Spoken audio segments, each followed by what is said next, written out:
Magka-level kami when it comes to sense of humor. Masaya ako lagi.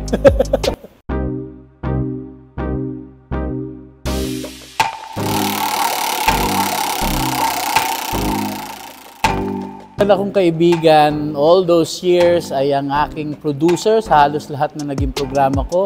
At magka-level kami when it comes to sense of humor. Ang pangalan ay Dondi Garcia.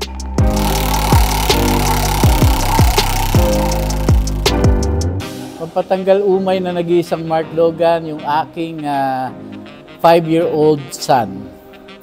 Ang pangalan ay Mark Logan Jr.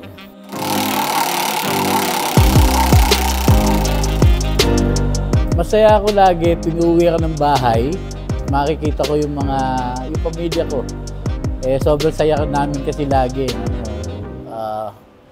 We watch movies together, tapos may mga basta kulitan lang sa bahay. Masaya.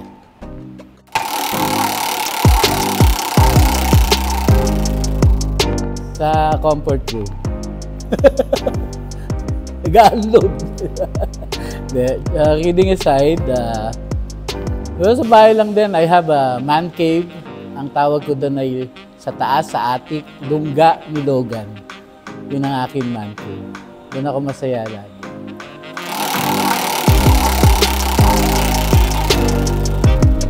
Paano ko napili ang top 5 kwento? It's all about people stories, of course. Kailangan unique yung ating mga paglalahad ng mga kwento ng buhay, ng may buhay. Kumbaga, hindi natin sila chinichismis lang, kundi pulido ang pagkakagawa ng kanilang mga buhay-buhay. Yan ang ating atake sa ating top 5 mga kwentong Mark Logan.